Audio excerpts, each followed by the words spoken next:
Ассаламу алейкум. Бүгін сіздермен бірге Казмет Скул каналы. Бүгінгі тақырыбымыз коронавирус, пневмония мен ауырған науқастардың оңалтуы жайлы болмақ. Оған көмектесетін бізге врач-реабилитолог Асқар Нұрмағамбетович. Ассаламу алейкум. Алейкум ассалам. Бүгін біз сізден ковид жайлы сұрасақ, соңғы 2 жылда ковидпен ауырған науқастар реабилитация процедураларын ала ма? Алса қалай алады? Пациент, который переболел пневмонией тяжелой формы, ПЦР положительный, ПЦР отрицательный, конечно, он должен переходить реабилитационные процедуры. Кто подлежит реабилитационным процедурам? Это больные, у кого поражение идет фиброз, которые перенесли пневмонию тяжелую форму, те, которые не только положительным тестом, но и отрицательным тестом, то есть пациенты, которые пролечились в реанимационных отделениях, в палате интенсивной терапии, эти пациенты обязательно должны проходить реабилитационные процедуры.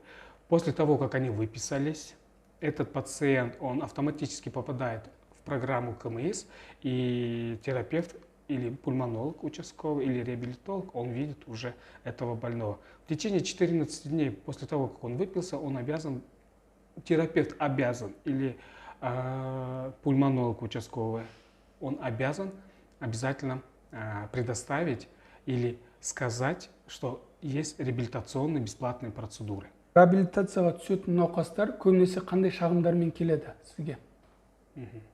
Пациент поступает к нам по порталу бесплатно, то есть по направлению прикрепленной поликлиники, собрав все документы. С какими жалобами к нам в основном часто приходят?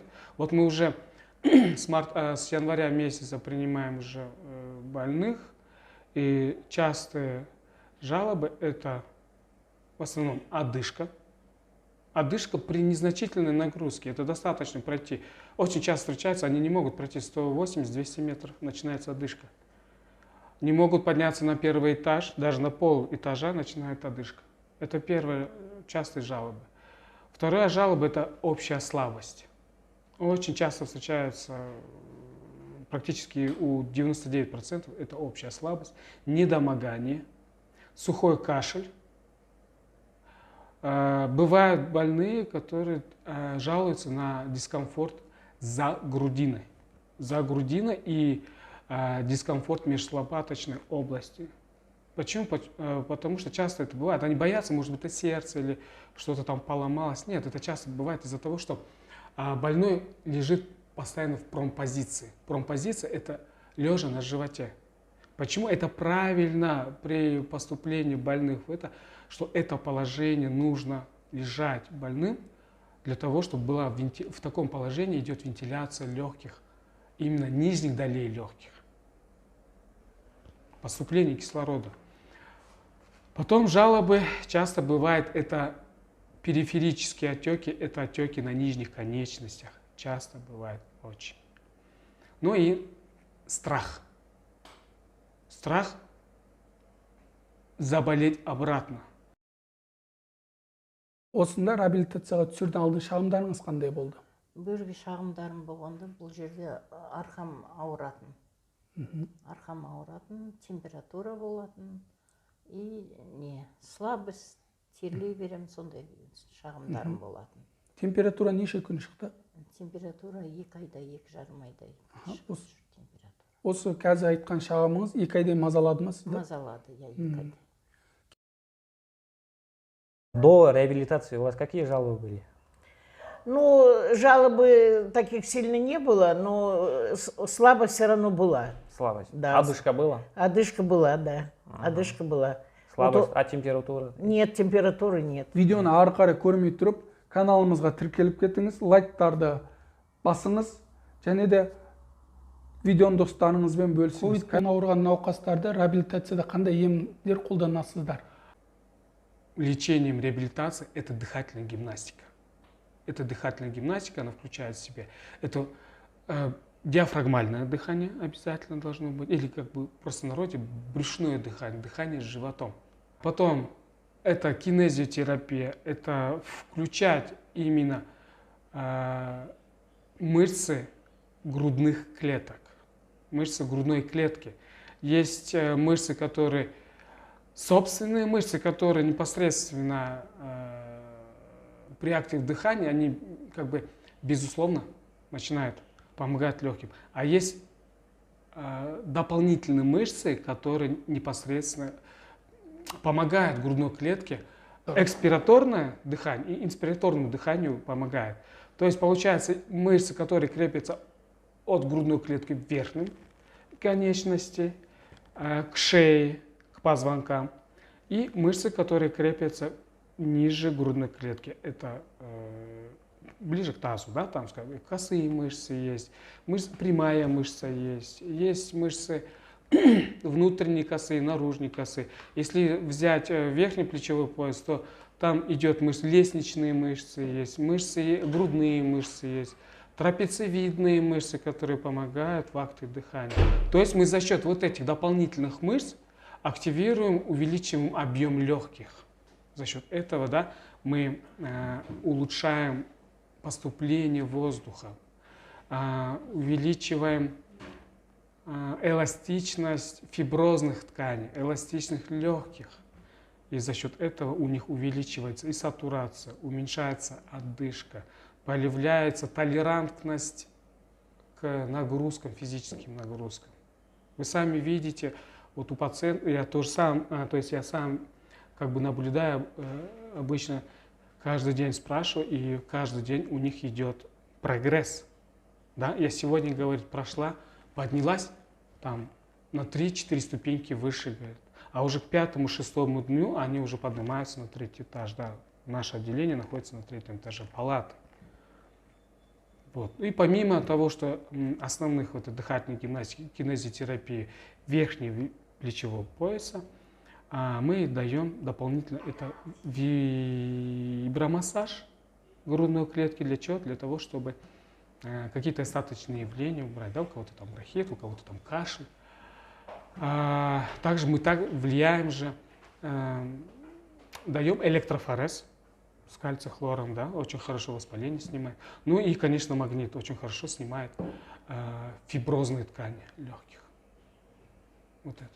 И скандинавская походка, да, обучаем скандинавской походке, обычно тоже хорошо помогает. Насколько рука работает, настолько и идет, снимаешь нагрузку с легкого, ну и, конечно, сердечно-сосудистой системы. Қазір бұнда қандай емдер қабылдап жатсыз? Қазір бұл жерде ем қабылдап жатырмын, парафин қабылдап жатырмын, физиолечениелер бар, несі бар, анау түтін сияқты иглотерапия сияқты сонымен емдеп жатыр. Тренажерный массаж несі бар, залы бар, массаж. И как вам лечение? Лечение отличное, которое доктор принимает, очень внимательный, очень долго все расспрашивал. И какое мне лечение надо, такое он мне и сделал. У меня гипертония, сахарный диабет, вот он мне гимнастику, что надо, он мне все сделал. Вот я получаю уже. А вот вы здесь какие процедуры, какие лечения получаете? Здесь массаж, гимнастика утром, все там эти, физкультура, там и мяч, и велосипед, и дорожка, все. И после обеда тоже. А так я получаю этот массаж очень хороший, потом получаю этот магнит и это УВЧ. Вот.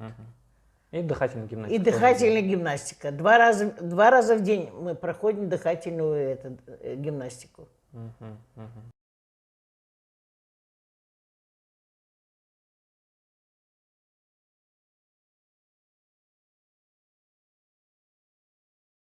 Очень хорошо воздействует на легочную ткань, которая замещается фиброзами. Да? Он как бы рассасывает фиброзирующую ткань в легких, снимает воспалительный процесс.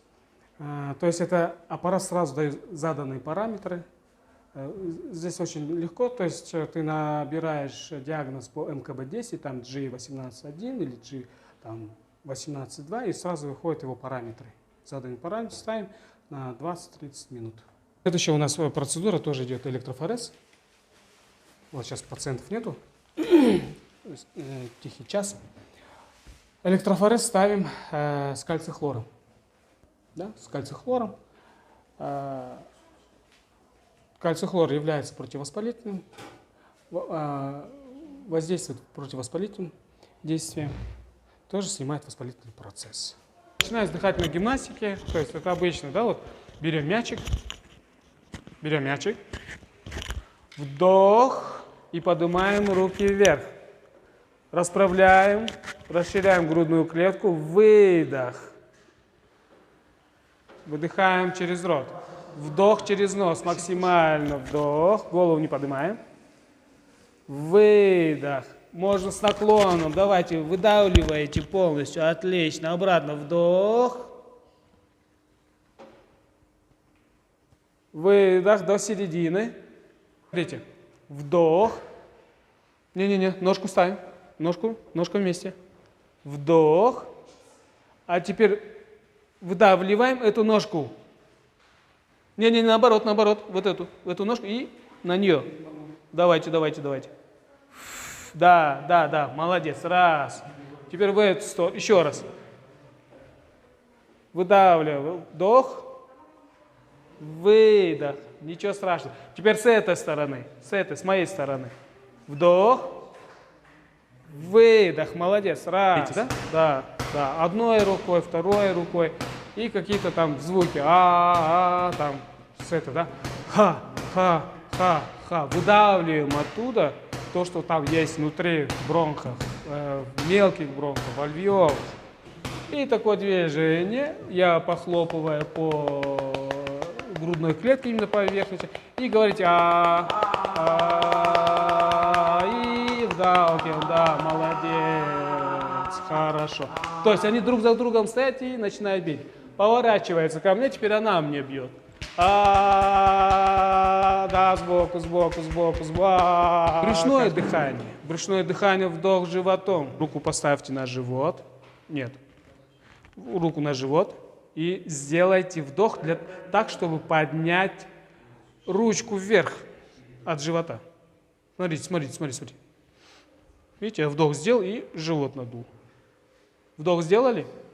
А теперь выдох, живот прижмите, пупок прижмите к пояснице, а обратно. Это весь комплекс идет на того, чтобы улучшить объем легких. Собственными мышцами грудной клетки объем не увеличишь. Обязательно дополнение должно быть верхняя часть и нижняя часть. Это в идеале. Ходите. Вот наш доктор, он Ходите. не сидит в кабинете. Ходите. Мы видим его, он здесь вот подходит к больным, там что-то... С пятки на носок, Вот такой очень внимательный доктор. С пятки на Вам носок. говорил же? Неше күннен бері емделіп жатсыз бұл жерде? Мен бөрде үш күн болды жатқаныма. Яғни жақсару динамика бар ма? Бар, жақсы. Қазір өзіңіз қалай сезініп жатсыз? Өзім кішкене жақсы сезініп жатырмын қазір. Температура шығып жатыр ма? Температура шығып жатқан жоқ қазір. Арқадағы аурулар Арқадағы ауруым да басылды. басылды ма? Басылды. Әлсіздік? Арқам шаншып тұратын еді, ол басылды бәрі. Әлсіздік ше? Әлсіздік әлі де сәл-сәл бар енді. Жақсы. Есть улучшение, как Есть он, да. У меня, вот я, например, голову не могла повернуть ни направо, ни налево, а после массажа теперь она у меня стала шевелиться. Это когда вы не могли? Когда сюда пришла, дома у меня было такое состояние. А здесь вот 3 дня массаж сделали, и уже голова стала шевелиться туда-сюда. И данный момент? В данный момент пока ничего нету, все нормально. 3 дня побыла я здесь, вот 3-й день сегодня, пока все нормально. Я очень довольна. Сіздерді реабилитация алып болғаннан кейін үйіне кететін науқастарға қандай рекомендациялар бересіздер? Вот. Ну, основное это дыхательная гимнастика дома, скандинавская походка, теренкур, прогулка на свежем воздухе. Вот это основное. Да? Но это все под контролем ЧСС, артериальное давление. Помимо этого, конечно, нужно наблюдаться у врачей-реабилитологов, терапевтов. Но если есть сопутствующие заболевания, конечно, у узких специалистов. Да, отлично. Хорошо. Ручками работаем, да? Молодец. Обязательно включаем руки. Дыхание должно быть свободное. Вдох, выдох.